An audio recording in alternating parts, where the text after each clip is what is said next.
बाबर का पूरा नाम जहीरुद्दीन मोहम्मद बाबर था। बाबर के पिता का नाम उमर शेख मिर्जा था जो तैमूर लंग के वंश से था। बाबर की माता कुतलुग निगार खानम मंगोल सरदार चंगेज खान के वंश से थी।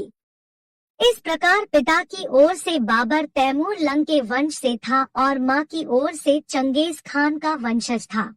जब बाबर की उम्र मात्र 11 वर्ष की थी तो उसके पिता शेख मिर्जा की मृत्यु हो गई। पिता की मृत्यु के बाद बाबर फरगना का शासक बना।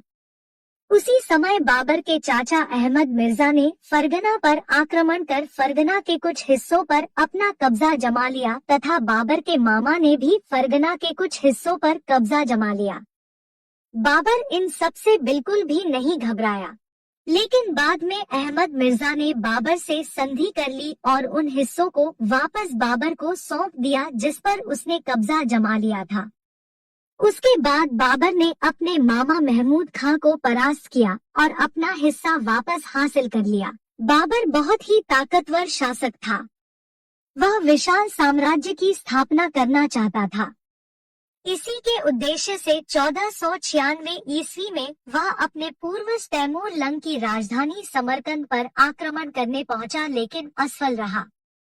1497 ईस्वी में उसने फिर समरकंद पर आक्रमण किया और इस बार वह समरकंद पर अधिकार करने में सफल रहा और वह समरकंद से ही शासन करने लगा। लेकिन तभी बाबर बीमार पड़ गया, जिसका फायदा उठाकर बाबर के छोटे भाई जहांगीर मिर्जा ने फरगना पर कब्जा कर लिया। बाबर ने फरगना को पाने की कोशिश की लेकिन वह असफल रहा। जब वह वापस समरकंद लौटा तो समरकंद भी उसके हाथ से चला गया। काफी समय के बाद बाबर ने फिर फरगना पर आक्रमण किया और उस पर अधिकार कर लिया। 1504 ईस्वी में बाबर काबुल पर अधिकार करने में कामयाब रहा। 1507 में बाबर ने कंधार को जीता और बादशाह की उपाधि धारण की तथा अपने पूर्वजों की उपाधि मिर्जा का त्याग कर दिया। 1513 में बाबर ने समरकंद पर फिर से अधिकार कर लिया, किंतु कुछ समय बाद उज़्बेकों से हुए संघर्ष में बाबर को समरकंद छोड़कर जाना पड़ा। इस दौरान कंधार पर भी बाबर का अधिकार समाप्त हो गया। बाबर के पास युद्धों का विशाल अनुभव था। उसने विभिन्न युद्धों में अनेक नए प्रकार के कौशल सीखे। उसने अपनी सेना में तोपों को शामिल किया और एक मजबूत तोपखाने का निर्माण किया। कंधार और समरकंद पर अपना आधिपत्य खोने के बाद बाबर की नजर भारत पर पड़ी। बाबर ने भारत पर पहला आक्रमण 1519 ईस्वी में किया जिसमें उसने बाजौर के किले पर आक्रमण किया। बाबर ने इस युद्ध में तोपों का प्रयोग किया। कुछ ही घंटों में हजारों सैनिक मारे गए। बाबर ने यहाँ के सभी पुरुषों की हत्या कर दी और महिलाओं और बच्चों को गुलाम बना लिया। उसके बाद बाबर भारत पर बार बार आक्रमण करता रहा, लेकिन उसे बड़ी सफलता हाथ नहीं लगी और वो वापस काबुल लौट गया। उस समय भारत की राजनीतिक स्थिति कुछ अच्छी नहीं चल रही थी। उस समय दिल्ली के सुल्तान बहुत सी लड़ाइयां हार रहे थे, जिस वजह से विघटन की स्थिति उत्पन्न हो गई थी। इब्राहिम लोदी जो दिल्ली का सुल्तान था, एक सक्षम शासक नहीं था। पंजाब के गवर्नर दौलत खान इब्राहिम लोदी के काम से बहुत असंतुष्ट थे। इब्राहिम लोदी के चाचा आलम खान जो दिल्ली की सल्तनत के लिए एक मुख्य दावेदार थे, बाबर को जानते थे।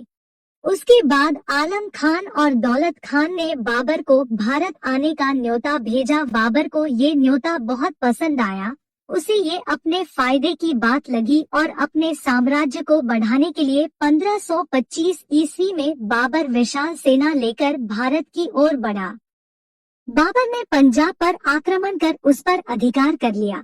फिर 12 अप्रैल 1526 ईस्वी को पानीपत के मैदान में बाबर और इब्राहिम लोदी की सेनाओं का आमना सामना हुआ। बाबर पूरी तैयारी के साथ आया था, जबकि इब्राहिम लोदी ने अपनी अदूरदर्शिता के कारण पूरी तैयारी नहीं की। उसे अपनी विशाल सेना पर विश्वास था। 9 दिन तक सेनाएं एक दूसरे के सामने रही। फिर 21 अप्रैल को दोनों सेनाओं के बीच में भीषण युद्ध प्रारंभ हुआ।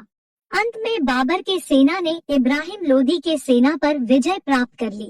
इब्राहिम लोदी भी इस लड़ाई में मारा गया। इस प्रकार 1526 ईस्वी में बाबर ने भारत में मुगल साम्राज्य की नींव रखी। पानीपत के प्रथम युद्ध के बाद बाबर ने भारत में ही रुकने का मन बनाया। मेवाड़ के शासक राणा संग्राम सिंह को बाबर का भारत रुकना सही नहीं लगा। राणा संग्राम सिंह बाबर को भारत से बाहर निकालना चाहता था।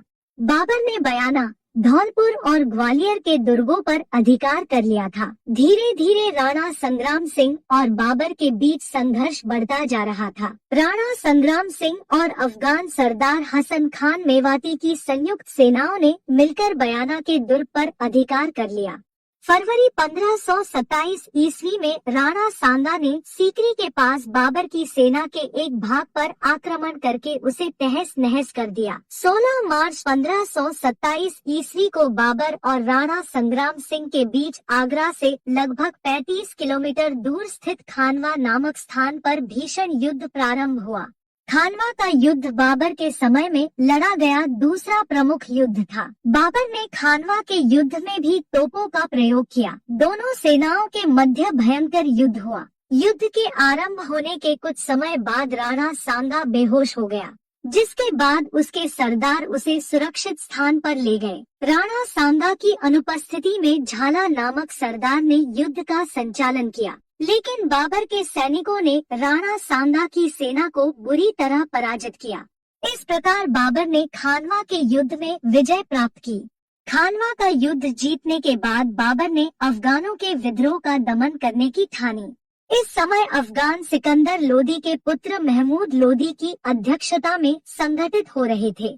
बाबर अफगानों का दमन करने के उद्देश्य से जनवरी 1529 ईस्वी में आगरा से बिहार के लिए निकल पड़ा।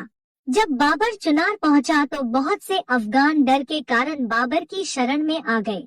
मई 1529 ईस्वी में मुगलों और अफगानों के मध्य घाघरा के तट पर भीषण युद्ध हुआ। इस युद्ध में अफगान बुरी तरह परास्त हुए, जिसके बाद अफगानों ने बाबर की अधीनता स्वीकार कर